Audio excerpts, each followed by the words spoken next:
আমরা দেখেছি ঢাকা বিশ্ববিদ্যালয় শিবিরের সভাপতি এবং সাধারণ সম্পাদক দুজনেই ছাত্রলীগের পোস্টেড নেতা ছিল। যে নতুন রাজনৈতিক দল, নতুন রাজনৈতিক যে বন্দোবস্ত, আসলে সেই বন্দোবস্তের নামে ভণ্ডামি। তারা কোটি কোটি টাকা কামিয়েছে। 17 বছর পরে এখন একটি পূর্ণ গণতন্ত্রের স্বাদ আমরা পাইনি। বলতে আমাদের কষ্ট হয়, কিন্তু আসলে বলতে হচ্ছে যে আসলে ডাকসুতে ছাত্রদলের জন্য যে লেভেল প্লেয়িং ফিল্ডটা আছে সেটা নেই। জি, আমি মেহেদী হাসান 2017-18 সেশনে ঢাকা বিশ্ববিদ্যালয়ের রাষ্ট্রবিজ্ঞান বিভাগে অনার্স মাস্টার্স কমপ্লিট করেছি। বর্তমানে ঢাকা বিশ্ববিদ্যালয় ছাত্রদলের আন্তর্জাতিক সম্পাদক হিসেবে আছি। বর্তমানে যে ডাকসু নির্বাচন, সে ডাকসু নির্বাচনে ছাত্রদলের প্যানেলের একজন মনোনয়ন প্রত্যাশী। দীর্ঘ 17 বছর বাংলাদেশে ফ্যাসিবাদী কায়দায় একটি গোষ্ঠী ক্ষমতার মধ্যে ছিল। বাংলাদেশের কোনো জনগণ তার ভোটাধিকার নিশ্চিত করতে পারেনি এবং ক্যাম্পাসে, ঢাকা বিশ্ববিদ্যালয় ক্যাম্পাসের কোনো শিক্ষার্থী তার ভোটাধিকার প্রয়োগ করতে পারেনি। তো 2019 সালে সর্বশেষ একটি ডাকসু নির্বাচন হয় ঢাকা বিশ্ববিদ্যালয় ক্যাম্পাসে। সেই ক্যাম্পাসে আমরা দেখেছি কিভাবে ফ্যাসিবাদী কায়দায় রাত্রে ব্যালট বাক্স ছিনতাই করা হয়েছে, ব্যালট বাক্স ভরে রাখা হয়েছে এবং পরবর্তী দিনে আমরা দেখেছি যে ভর্তি ব্যালট বাক্স ঢাকা বিশ্ববিদ্যালয় হলে হলে পাওয়া গেছে। সেক্ষেত্রে আসলে নির্বাচনটি নিশিরাতের নির্বাচন, যেটি 2018 সালে হয়েছিল, 2019 সালে সেটি শুধু পুনরাবৃত্তি হয়েছে। তো বলতে চাই যে আসলে 17 বছর পরে এখন একটি পূর্ণ গণতন্ত্রের স্বাদ আমরা পাইনি। তবে আমরা আশা করছি যে সামনে আমরা পূর্ণ গণতন্ত্র পাবো। শিক্ষার্থীদের মধ্যে চাঞ্চল্যতা আছে, তবে তাদের মধ্যে শঙ্কাও আছে। যখন আমরা 24-এর যে জুলাই আগস্ট গণ অভ্যুত্থান, সেই গণ অভ্যুত্থান পরবর্তী বাংলাদেশে আমরা দেখেছি যে ঢাকা বিশ্ববিদ্যালয়ের মধ্যে একজন ছাত্রদল নেতা খুন হয়েছে ক্যাম্পাস সংলগ্ন এরিয়ায়। আমরা দেখেছি যে ক্যাম্পাসের মধ্যে একজনকে, সায়েন্স ফ্যাকাল্টিতে একজনকে হত্যা করে ঝুলিয়ে রাখা হয়েছে। আমরা দেখেছি যে গণ অভ্যুত্থান পরবর্তী সময়ে হলের মধ্যে তোফাজ্জল হত্যা হয়েছে। পরবর্তীতে এই হত্যাকাণ্ডের এখন পর্যন্ত কোনো হত্যাকাণ্ডের বিচার হয়নি। ক্যাম্পাসের মধ্যে নিরাপত্তার যথেষ্ট অভাব রয়েছে। আমরা দেখেছি যে জুলাই আগস্ট গণ অভ্যুত্থানে 3 আগস্ট যারা ছাত্রলীগের তোষণ করেছে, ফ্যাসিবাদের তোষণ করেছে, তারা এখন পর্যন্ত ক্যাম্পাসের বিভিন্ন জায়গায় বহাল তবিয়াতে আছে এবং সর্বশেষ যে ভোটার তালিকা ডাকসুর, সে ভোটার তালিকায় তারা ভোটার হিসেবে আছে। এবং সর্বশেষ একজনকে দেখেছি আমরা, জুলিয়াস সিজার তালুকদার, যে ছাত্রলীগের প্যানেলের হয়ে জিএস ছিল সলিমুল্লাহ মুসলিম হল ছাত্র সংসদ নির্বাচনে ওখানে। তো সে পর্যন্ত এখন ডাকসু নির্বাচনে ভোটার আছে। তো এই ডাকসু নির্বাচনের যে ভোটার, সেটা ত্রুটিপূর্ণ। আসলে লেভেল প্লেয়িং ফিল্ড বলতে হচ্ছে ঢাকা বিশ্ববিদ্যালয়ে ক্যাম্পাসে আমরা দেখেছি জুলাই আগস্ট গণ অভ্যুত্থান পরবর্তী যে সময়ে রাজনীতি করার যে অধিকারটা, সেটা ছাত্রদল কোনো সময় একটি লেভেল প্লেয়িং ফিল্ড পায়নি। জুলাই আগস্ট গণ অভ্যুত্থানের মধ্যে ছাত্রদলের ভূমিকা একেবারে ওপেন ছিল। ঢাকা বিশ্ববিদ্যালয় থেকে শুরু করে বাংলাদেশের প্রত্যেকটি জায়গায় ছাত্রদল নেতাকর্মীরা নিজের পরিচয়ে রাজনীতি করেছে তারা, এবং একক সংগঠন হিসেবে বাংলাদেশ জাতীয় ছাত্রদলের 142 জন নেতাকর্মী রাজপথে প্রাণ হারিয়েছে। এবং এই যে এই লড়াইটা তাদের ছিল 17 বছর ওপেনে, কোনো গুপ্তভাবে না, কোনো ছাত্রলীগের মধ্যে থেকে না, তাদের নিজ পরিচয়, বাংলাদেশ জাতীয় ছাত্রদল পরিচয়। ছাত্রদলের যে আইকনিক যে শহীদ ওয়াসিম আকরাম, সে শহীদ হওয়ার আগে কিন্তু বলেছিল ফেসবুকে স্ট্যাটাসের মাধ্যমে যে আমি জাতীয়তাবাদী ছাত্রদলের একজন কর্মী এবং এই পরিচয়ে আমি শহীদ হতে চাই। পরবর্তীতে সে শহীদ হয়।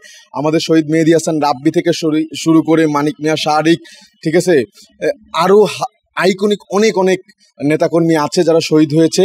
তো জুলাই আগস্ট গণ অভ্যুত্থানে আমাদের সর্বোচ্চ ভূমিকা রাখার পরবর্তী সময়ে আমরা দেখি যে জুলাই আগস্ট গণ অভ্যুত্থান পরবর্তী সময়ে ক্যাম্পাসে একটি গোষ্ঠী মব সৃষ্টি করেছে যে ছাত্রদল ক্যাম্পাসে কোনো ধরনের রাজনীতি করতে পারবে না। হলের মধ্যে আমাদের কোনো ফাংশন করতে দেওয়া হয়নি। আমরা দেখেছি বিভিন্ন সময় মবের শিকার হতে হয়েছে আমাদেরকে।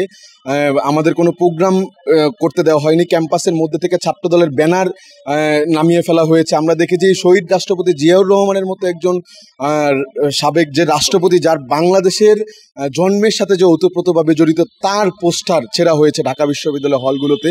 তো সেই ক্ষেত্রে আসলেই লেভেল প্লেয়িং ফিল্ড নেই। আমরা যদি এই যে ডাকসু নির্বাচনে সর্বোচ্চ পরিমাণ সহযোগিতা করার পরে আমরা দেখেছি যে গতকালকে বাংলাদেশ জাতীয়তাবাদী ছাত্রদলের নেতাকর্মীরা এবং সাধারণ শিক্ষার্থীরা যখন ফজিলাতুন্নেসা মুজিব হলে ওখানে তারা ছাত্রদলের থেকে মনোনয়ন নিতে যায়, তখন দেখেছি একটা গুপ্ত গোষ্ঠী তাদের বিরুদ্ধে ওইখানে মব সৃষ্টি করে এবং তাদেরকে বাধা সৃষ্টি করে। আমরা এই সময়ে যে আমরা এত পরিমাণ ত্যাগ করার পরে এইটা আমাদের প্রাপ্য না। এবং এই মবের সাথে কারা যুক্ত, কারা গুপ্তভাবে দীর্ঘদিন ছাত্রলীগের সাথে মিশেছিল এবং পরবর্তীতে নিজেরা গুপ্ত হিসেবে প্রকাশিত হয়েছে আমরা জানি। দেখুন, আমি যখন ক্যাম্পাসের মধ্যে আসি 2018 সালে, কোনো সম্ভাবনাই ছিল না আমার কোনো প্রাপ্তির।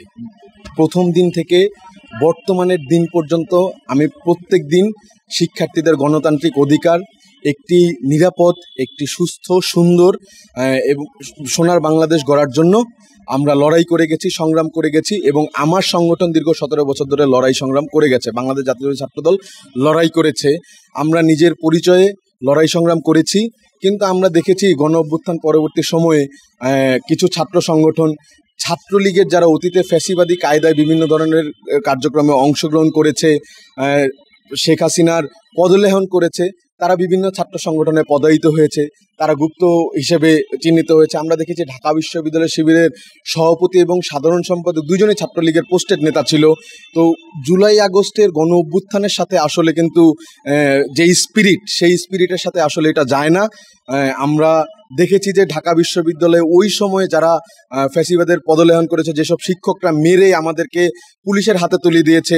আমি ঢাকা বিশ্ববিদ্যালয়ের মধ্যে আমার রাজনৈতিক অধিকার চর্চা করতে গিয়ে একাধিকবার হামলার শিকার হয়েছে। আমরা বিশ্ববিদ্যালয় প্রশাসনকে একাধিকবার বলেছি যে এই হামলার বিচার করেন, সেই হামলার বিচার হয়নি। আমার নামে ভুয়া মামলা দেওয়া হয়েছে, সেই ভুয়া মামলাতে আমি জেলে গিয়েছি, দীর্ঘদিন আমি কারাবরণ করেছি।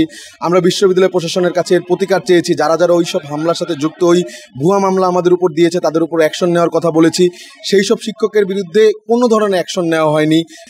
যে ফ্যাসিবাদের যে সেট আপ ছিল, সেই সেট আপটা জুলাই আগস্ট গণঅভ্যুত্থান পরবর্তীতে শেষ হয়নি। কারণ আমরা দেখেছি যে নতুন রাজনৈতিক দল, নতুন রাজনৈতিক যে বন্দোবস্ত, আসলে সেই বন্দোবস্তের নামে ভণ্ডামি। তারা কোটি কোটি টাকা কামিয়েছে। সেই কোটি কোটি টাকা কিভাবে কামিয়েছে, তারা পছন্দের যারা আওয়ামী লীগের দোসর ছিল তাদেরকে বিভিন্ন রাষ্ট্রীয় পদ, বিভিন্ন সামাজিক পদ, সামাজিক সংগঠন, বিশ্ববিদ্যালয়ের মতো জায়গায় তাদেরকে আবার নতুন করে পদায়ন করেছে। এবং এরাই ফ্যাসিবাদের দোসরকে আমরা কিভাবে মনে করব না যে আসলে আওয়ামী লীগ বা শেখ হাসিনা এদেরকে ফান্ডিং করছে না তলে তলে, কারণ তাদের সব কিছুই তো তলে তলে হয়, গুপ্তভাবে হয়।